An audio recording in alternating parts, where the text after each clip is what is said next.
Assalamualaikum warahmatullahi wabarakatuh. Perkenalkan, kami dari kelompok 7. Sebelumnya saya dengan Dandelin Sankavi dengan NIM 2021 dengan rekan mahasiswa saya. Saya Felix Christian Rapiun, eh, akuntansi, jurusan akuntansi dengan NIM 202112111. Oke, jadi di sini kita akan membahas mengenai perusahaan pembiayaan sekunder perumahan, ya. Untuk materi pertama di sini ada definisi mengenai pembiayaan sekunder perumahan. Jadi em, pembiayaan sekunder perumahan basically adalah sebuah sistem yang memungkinkan lembaga keuangan menyediakan dana untuk pembelian rumah dengan cara yang berbeda dari sistem pembiayaan primer. Jadi pembiayaan sekunder perumahan ini berfokus pada penyediaan likuiditas kepada lembaga keuangan melalui instrumen sekuritas yang didukung oleh hipotek yang dikenal dengan istilah mortgage backed securities atau disingkat sebagai MBS, ya. Jadi untuk sistem ini, bank atau lembaga pemberi pinjaman menjual hipotek yang telah diberikan kepada peminjam kepada investor di pasar sekunder. Proses ini juga apa namanya? Proses ini itu eh, tidak hanya memberi akses kepada peminjam ya untuk memperoleh pembiayaan perumahan, tetapi juga menciptakan aliran dana yang terus-menerus bagi lembaga keuangan sehingga mereka dapat terus memberikan pinjaman baru. Ada beberapa komponen juga yang sebenarnya akan saya coba sampaikan, yaitu mengenai pengenalan pembiayaan sekunder perumahan dulu. Jadi, secara umum pembiayaan perumahan ini dapat dibagi menjadi dua kategori utama, yaitu pembiayaan primer dan juga pembiayaan sekunder, ya. Jadi, pembiayaan primer ini adalah proses di mana peminjam ini mendapatkan pinjaman langsung dari lembaga keuangan. Contohnya itu ada bank atau mungkin perusahaan pembiayaan lainnya untuk pembelian suatu rumah. Nah, dalam hal ini, lembaga keuangan ini memberikan hipotek langsung kepada peminjam. Nah, kalau untuk pembiayaan sekunder, lembaga keuangan ini tidak lagi mempertahankan hipotek tersebut di neraca mereka. Jadi, mereka ini malah menjual hipotek yang telah diberikan kepada investor di pasar sekunder. Jadi, dengan kata lain, pembiayaan sekunder ini berfungsi sebagai mekanisme, ya, mekanisme yang berfungsi untuk memperluas kapasitas lembaga keuangan dalam menyediakan pembiayaan perumahan kepada lebih banyak individu, ya, karena mereka juga dapat segera menjual hipotek mereka untuk mendapatkan kembali dana yang telah digunakan untuk memberikan pinjaman dan juga untuk penyediaan likuiditas melalui instrumen sekuritas. Pembiayaan sekunder perubahan ini melibatkan penggunaan instrumen keuangan yang dikenal sebagai sekuritas yang didukung hipotek atau MBS tadi, ya. Jadi MBS ini adalah sebuah surat berharga yang diterbitkan berdasarkan kumpulan hipotek-hipotek yang telah diberikan oleh lembaga keuangan. Jadi dalam prakteknya sendiri, sekuritasnya ini dikategorikan sebagai asset-backed securities atau yang biasa kita singkat sebagai ABS, di mana pembayaran ini berasal dari arus kas yang dihasilkan oleh pembayaran cicilan hipotek yang diterima dari peminjam. Lalu di sini juga ada proses, ya, proses untuk pembiayaan sekunder perumahan. Jadi proses pembiayaan sekunder perumahan ini, oh sorry, mungkin kita sedikit bahas dulu mengenai jenis-jenis MBS, ya, ataupun fungsi-fungsi dari MBS sendiri. Jadi untuk jenis-jenis MBS ini ada dua jenis utama, ya, yaitu pass-through securities dan juga collateralized mortgage obligation, CMOs, ya. Dalam pass-through securities, jadi pembayaran cicilan yang diterima dari peminjam ini akan diteruskan langsung kepada pemegang sekuritas, ya. Sedangkan untuk collateralized mortgage obligations atau CMOs ini, itu prosesnya jadi jauh lebih kompleks, ya, di mana pembayaran itu diterima lalu dialokasikan ke berbagai tranches, ya, atau beberapa lapisan, artinya dengan prioritas yang berbeda sesuai dengan profil risiko yang diberikan atau yang digunakan. Juga untuk fungsi dari MBS ini, jadi eh, instrumen MBS ini sebenarnya memungkinkan lembaga keuangan untuk mengalihkan resiko kredit yang terkait dengan pinjaman perumahan, ya, kepada investor sambil memperoleh likuiditas untuk melakukan lebih banyaknya pinjaman baru. Nah, dengan menjual hipotek mereka kepada investor, jadi lembaga keuangan ini dapat apa ya, mengurangi exposure terhadap resiko gagal bayar dan juga jadi bisa mendiversifikasi portofolio pinjaman mereka. Lalu juga tadi melanjuti poin yang sudah saya bahas untuk proses pembiayaan sekunder perumahan ya. Jadi proses pembiayaan sekunder perumahan ini umumnya dia itu melibatkan beberapa langkah penting yang dimulai dengan pemberian pinjaman oleh lembaga keuangan pada peminjam rumah, diikuti oleh penjualan hipotek kepada investor. Nah, pemberian pinjaman perumahan pada awal ini lembaga keuangan ini memberikan pinjaman perumahan rumah, sorry, lembaga keuangan ini memberikan pinjaman perumahan kepada peminjam untuk membeli rumah. Pinjaman ini berupa hipotek yang mencakup kewajiban pembayaran ya dalam jangka waktu tertentu dengan bunga yang sudah disepakati sebelumnya ya.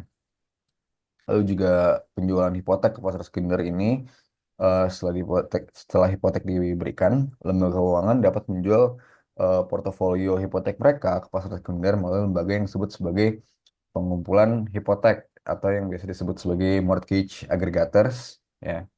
Nah, pengumpul ini kemudian mengemas hipotek-hipotek tersebut dalam bentuk MBS yang dapat diperdagangkan.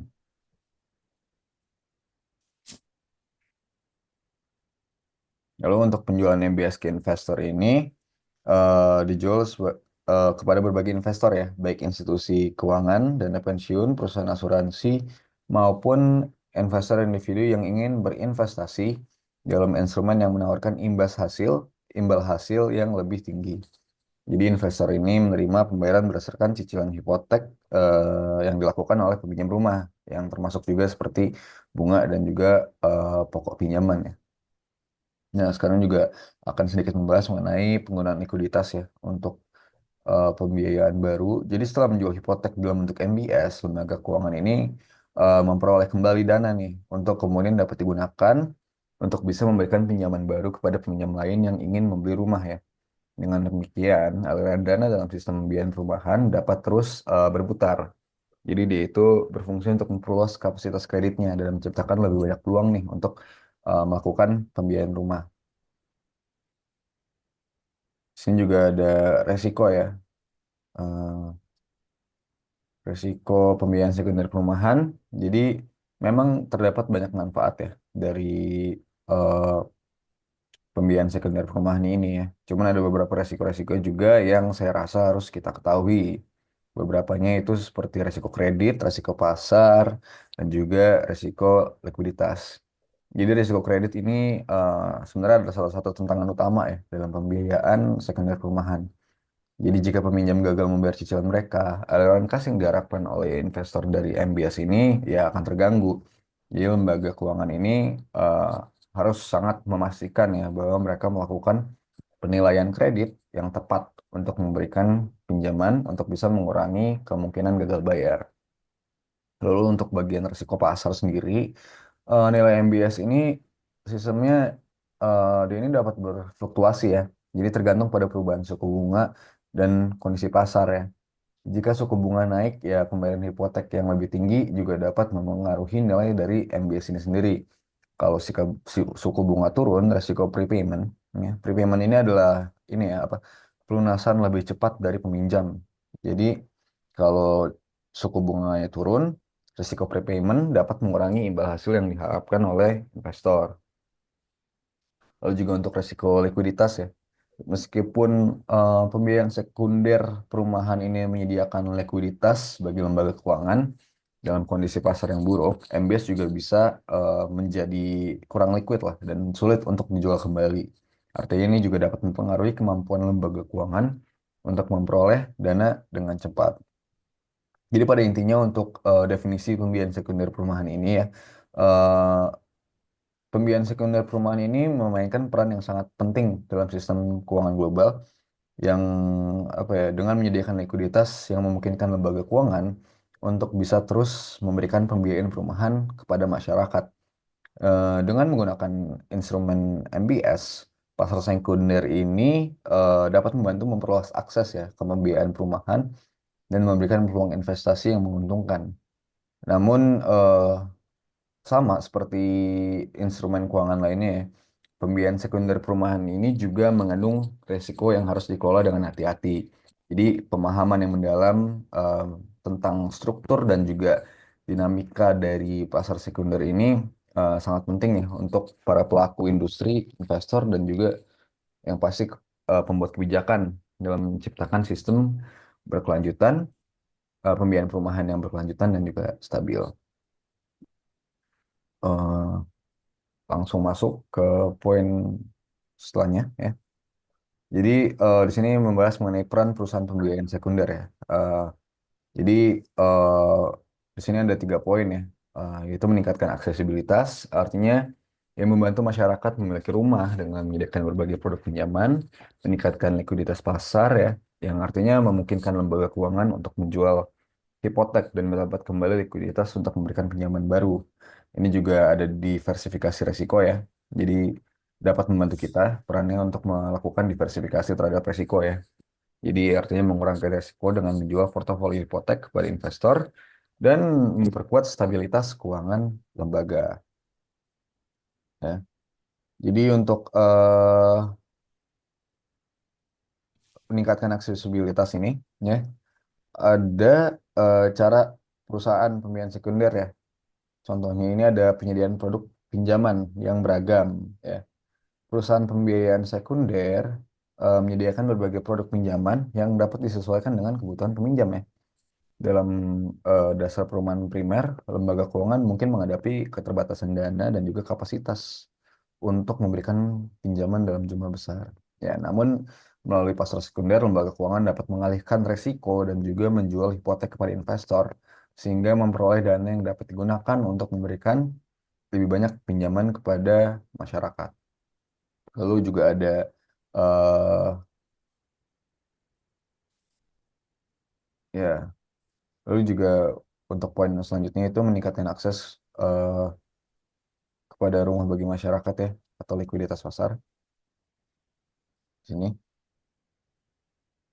perusahaan ini perusahaan pembiayaan sekunder berperan penting dalam meningkatkan likuiditas pasar dengan cara menyediakan mekanisme bagi lembaga keuangan untuk memperjualbelikan hipotek yang mereka pegang ya, baik dalam bentuk MBS maupun instrumen serupa lainnya. Ini juga menguntungkan berbagai pihak ya, baik lembaga keuangan, investor maupun peminjam. Jadi untuk peningkatan likuiditas pasar ini sebenarnya memungkinkan penjualan hipotek oleh lembaga keuangan. Jadi ketika lembaga keuangan ini memberikan pinjaman perumahan kepada individu, mereka tidak hanya meningkatkan dana dalam bentuk hipotek yang terbayar selama bertahun-tahun, tetapi mereka juga menghadapi resiko yang terkait dengan ketidakpastian pembayaran cicilan. Dalam sistem pembiayaan sekunder ini, lembaga keuangan dapat menjual hipotek yang telah diberikan kepada investor di pasar sekunder melalui MBS. Yang pada gilirannya memungkinkan mereka untuk mendapatkan kembali likuiditas ya. Proses ini juga sebenarnya menyediakan beberapa manfaat ya, seperti meningkatkan kapasitas pembiayaan, mempercepat perputaran modal, memperbaiki arus kas, gitu. Mungkin akan sedikit saya jelaskan untuk eh, proses ini menyediakan manfaat-manfaat apa, seperti yang poin yang sudah saya sampaikan. Jadi untuk meningkatkan kapasitas pembiayaan sendiri ini, eh, setelah lembaga keuangan menjual hipotek mereka, mereka menerima uang tunai yang dapat digunakan untuk memberikan pinjaman baru kepada peminjam. Jadi artinya ini memperluas kapasitas kredit untuk pembiayaan perumahan yang lebih besar. Artinya juga memungkinkan lembaga keuangan untuk menjalani dan juga melayani lebih banyak peminjam ya. Untuk mempercepat perputaran modal, pembiayaan sekunder juga memungkinkan lembaga keuangan untuk mempercepat perputaran modal mereka ya. Artinya mereka dapat mengalihkan risiko dan memperoleh dana dengan cepat untuk mendanai lebih banyak pinjaman. Ya, menurut saya ini sangat penting ya dalam situasi pasar yang dinamis gitu, di mana demand terhadap pembiayaan perumahan ini dapat meningkat atau berfluktuasi.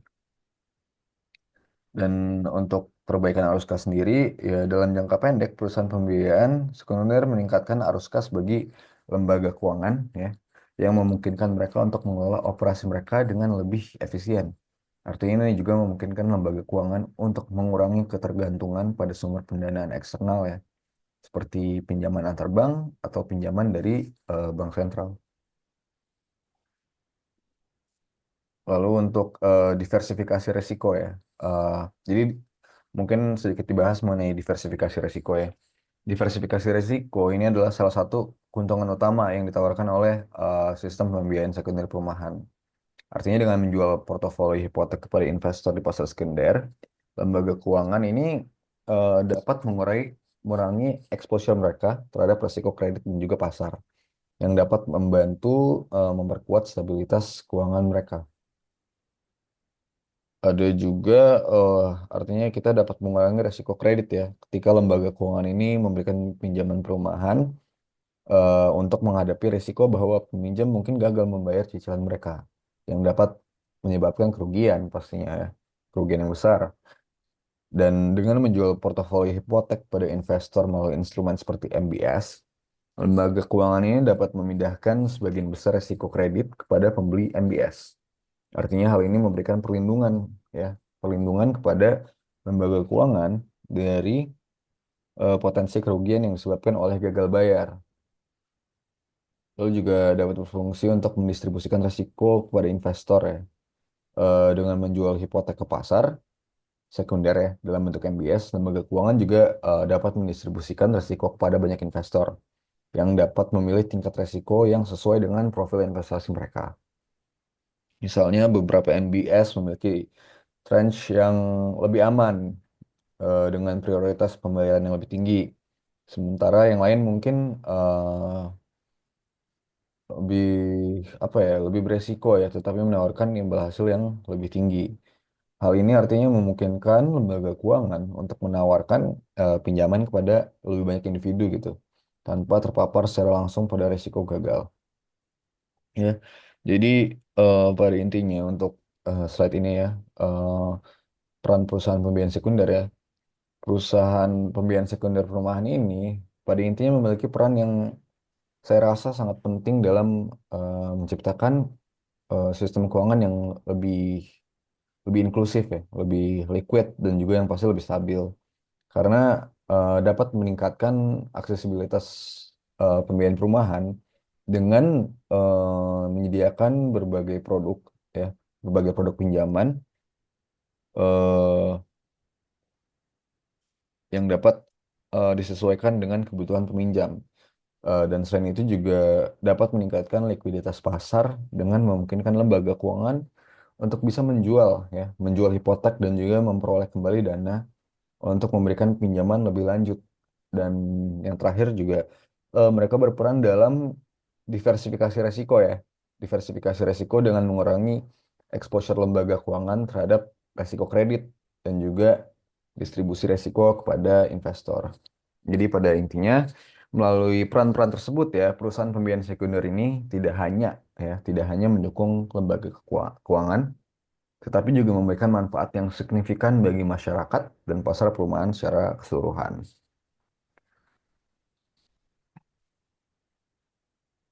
Selanjutnya di sini ada slide selanjutnya ada pentingnya ya, pentingnya pembiayaan sekunder.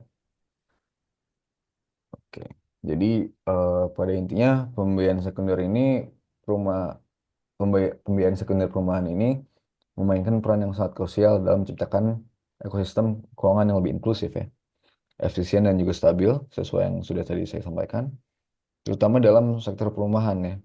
Dalam menggunakan instrumen seperti MBS, eh, yaitu mortgage backed securities, ya.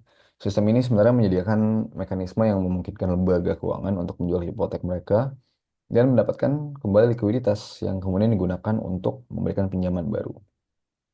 Ya. Jadi untuk pembiayaan sekunder ini sebenarnya dapat dibagi ke dalam tiga komponen utama ya. Itu ada aksesibilitas di sini, likuiditas pasar, dan juga stabilitas ekonomi. Mungkin untuk aksesibilitas sendiri ya, artinya adalah aksesibilitas pembiayaan perumahan. Jadi pembiayaan sekunder ini sangat berperan dalam meningkatkan aksesibilitas masyarakat terhadap pembiayaan perumahan, khususnya di negara-negara dengan tingkat kepemilikan rumah yang rendah atau dalam kondisi pasar perumahan yang terbatas. Ya. Eh, Berikut juga saya akan menyampaikan beberapa cara utama ya pembiayaan sekunder berkontribusi pada peningkatan aksesibilitas pembiayaan perumahan. Jadi yang pertama ini ada penyediaan produk pinjaman yang lebih fleksibel dan terjangkau ya. Jadi salah satu faktor utama yang meningkatkan aksesibilitas perumahan atau pembiayaan sekunder adalah kemampuan lembaga keuangan untuk dapat menyediakan produk pinjaman yang lebih fleksibel, yang lebih sesuai dengan kebutuhan berbagai segmen pasar atau masyarakat.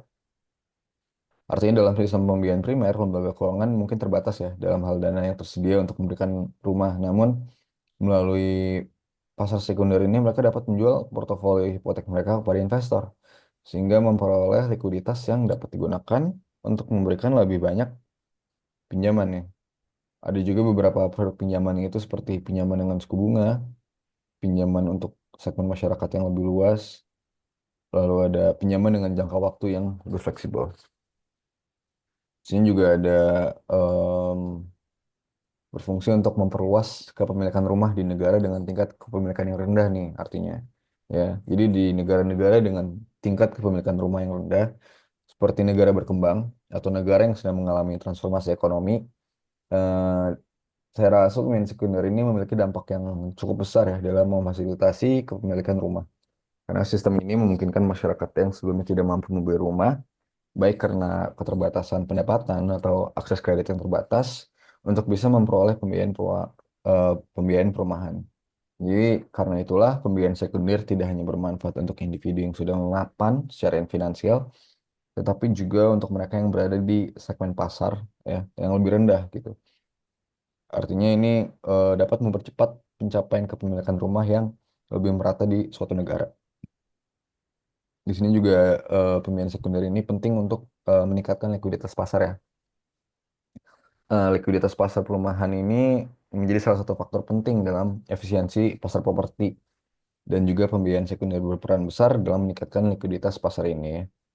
Likuiditas sebenarnya mengacu pada seberapa mudah suatu aset dapat dibeli atau dijual tanpa memengaruhi harganya secara signifikan. Artinya, pembiayaan sekunder memungkinkan lebih banyak transaksi perumahan untuk terjadi ya, juga mempercepat proses jual beli properti dan juga meningkatkan kestabilan pasar secara keseluruhan. Adapun beberapa cara eh, pembiayaan sekunder yang dapat meningkatkan likuiditas pasar perumahannya. Jadi yang pertama ini ada memfasilitasi transaksi cepat dan efisien, menurunkan resiko ketidakpastian dalam transaksi properti likuiditas, mempercepat penyaluran dana untuk pembiayaan baru ya. Jadi eh, untuk memfasilitasi transaksi cepat dan efisien ya, dalam sistem pembiayaan sekunder ini lembaga keuangan menjual hipotek mereka kepada investor di pasar sekunder melalui melalui sekuritas yang didukung oleh hipotek atau MBS. Dengan menjual hipotek, lembaga keuangan juga dapat memperoleh kembali dana yang telah dipinjam kepada peminjam rumah dan menggunakan dana tersebut untuk memberikan pinjaman baru. Jadi hal ini sebenarnya menciptakan aliran uang atau cash flow yang advance ya, yang berkelanjutan gitu. Jadi memungkinkan lembaga keuangan ini untuk terus beroperasi dan juga memberikan pinjaman secara eh, lebih banyak gitu. Lalu juga artinya dengan likuiditas yang lebih tinggi kan baik pembeli maupun penjual ya dapat dengan mudah menemukan penawaran yang cocok gitu. Hal ini sebenarnya mempercepat transaksi jual beli rumah yang sangat penting dalam pasar perumahan yang dinamis karena proses jual beli menjadi lebih efisien karena ada transaksi yang lebih sering ya dan lebih ah, banyak pihak yang terlibat dalam pasar sekunder gitu. Artinya juga menciptakan lebih banyak pilihan bagi pembeli dan juga penjual. Lalu juga menurunkan resiko ketidakpastian ya dalam transaksi properti likuiditas yang tinggi. Artinya juga mengurangi ketidakpastian bagi semua pihak yang terlibat dalam transaksi properti ya. Pembeli dan penjual properti serta lembaga keuangan yang memberikan pinjaman dapat merencanakan dan mengeksekusi transaksi mereka dengan lebih percaya diri. Karena mereka tahu bahwa mereka ini dapat menjual atau membeli hipotek dengan lebih cepat dengan harga yang lebih stabil juga. Artinya hal ini menciptakan pasar yang lebih transparan gitu, di mana harganya itu lebih mudah kita track ya, lebih mudah dinavigasi dan biaya transaksinya juga jauh lebih rendah. Lalu juga dapat membantu untuk mempercepat penyaluran dana untuk pembiayaan baru.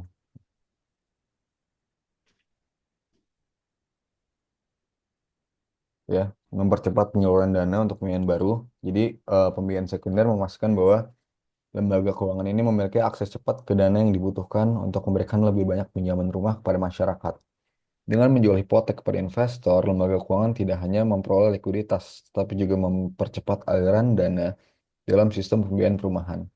Ini penting untuk menjaga keberlanjutan pasar properti, terutama dalam menghadapi fluktuasi ekonomi dan kebutuhan pembiayaan yang lebih besar.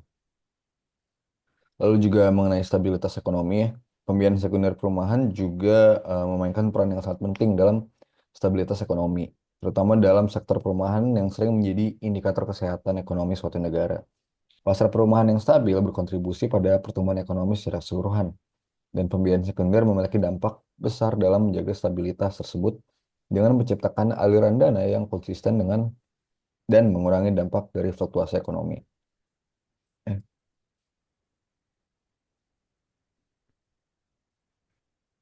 eh, Artinya juga dapat memastikan aliran dana yang stabil salah satu cara pembiayaan sekunder berkontribusi ya pada stabilitas ekonomi. Yaitu dengan cara memastikan bahwa aliran dana untuk sektor perumahan itu tetap stabil dengan mengalihkan risiko kepada investor melalui MBS ya. Artinya lembaga keuangan dapat mempertahankan stabilitas aliran dana, menghindari krisis likuiditas yang dapat mengganggu pemberian pinjaman rumah kepada masyarakat. Ya. Lalu juga dapat mengurangi dampak negatif dari fluktuasi ekonomi, artinya ya, melalui stabilitas ekonomi ini. Karena pembiayaan sekunder ini dapat membantu mengurangi dampak negatif dari fluktuasi ekonomi yang dapat mempengaruhi pasar perumahan. Dalam periode ekonomi yang tidak stabil, eh, lembaga keuangan yang memiliki akses ke pasar sekunder dapat menjual portofolio hipotek mereka untuk menghindari exposure berlebihan terhadap potensi kerugian kredit. Dan juga dapat pastinya dapat menjaga kestabilan sistem keuangan secara keseluruhan ya. Pembiayaan sekunder juga berkontribusi terhadap kestabilan sistem keuangan secara keseluruhan karena dengan adanya mekanisme untuk menjual hipotek melalui pasar sekunder, lembaga keuangan dapat mengurangi risiko akumulasi kerugian pada portofolio mereka ya, yang dapat mempengaruhi kinerja keuangan mereka. Jadi, selain itu juga instrumen sekuritas seperti MBS ini sebenarnya menawarkan eh, berbagai cara ya bagi investor untuk dapat berpartisipasi dalam pasar perumahan tanpa terpapar langsung pada risiko kredit. Jadi dengan demikian ya, pasar sekunder membantu mendiversifikasi risiko dan memastikan bahwa sistem keuangan tetap resilient ya, meskipun terjadi ketidakpastian.